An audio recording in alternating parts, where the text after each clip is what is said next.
היה כבר מאוחר כשחזרתי. הרחובות שרצו בריקנות, והמסבעות לאורך הדרך הדיפו ריח מתוק של בדידות לצד אדי האלכוהול. בעוד אני עולה במדרגות החשוכות, עייף מכדי להדליק את האור, הרגשתי את הסוליה של המגף מוחצת תיקן למותו. הרגשה דומה לבחישה של תבשיל ישן שנשכח במקרר, מיותם. היא חיכתה לי. האור מן הטלוויזיה בוקע, משדר אל הקיר רגעים קטועים מיקומים מקבילים.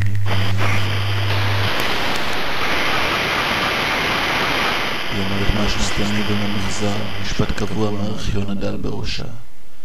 היא רק אישה. כבר שנים שאני לא אוהב אותה.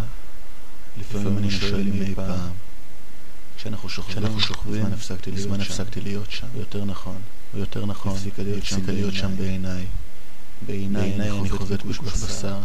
הנסטלונה ברוקר ראשון מתאמן לקראת אליפות אגרוף. אני נושק לאילמת בשפתיה הקרות, דמיין תאמן אולי סוגים להציגים, ועוד שריר אלה שמסתלסלים ומתפתלים מטה. תזעק מכאב ומאושר בעודי דומם, שותק במספר השניות שבאות לאחר האקסטזה. התיק משתחרר מידיי ונופל שדוד על רצפת השי של קרה. כבר שנים שאני לא אוהב אותה.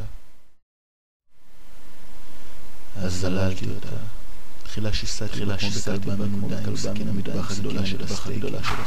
פתחתי לה את הלשון החוצה כדי שתפסיק למלא את הלשון החוביזציה של מילים לא מובנות, פרגמנטים של טירוף טקסטואלי. אבל לפחות עכשיו ברגעי הגדולים כגיבור על, לבוש בתחתוני בוקסר ומוסרים בלבבות, שימה על הרגבים דומה לגלימה, שמשקפי השמש הגדולים עבודים ומגוחכים שלה על עיניים, שלפחות עכשיו תשתוק.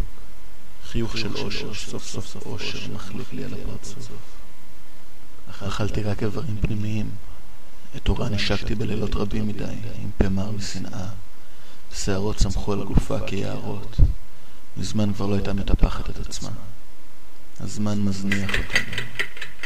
את חלקה אכלתי נגיד בן אנד ג'רי סתם תות. זאת שלא הייתה נותנת לי לגעת בה. מעיים מוקרמים בשמנת פטריות, תחול ממולא.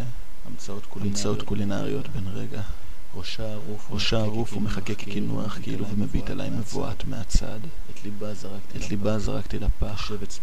קשה וצמיגי מדי. כמעט כמו בשיר. קשה כאבן. עכשיו אני יושב ושותה בירה. חתולי השכונה מתגופפים למטה סביב גופתו של התושבת. שכחתי אותו זמן רב מדי במיקרו והוא נשרף. השמש תזרח ותפציע בשמי המרום, כי יעלו נוצץ תלטף אל גופי הרך, בועק ושורף כחומץ, כמו אור יזכירנו שהנירה כפאות, תף תמים ביקום רחב ועקום ידיים.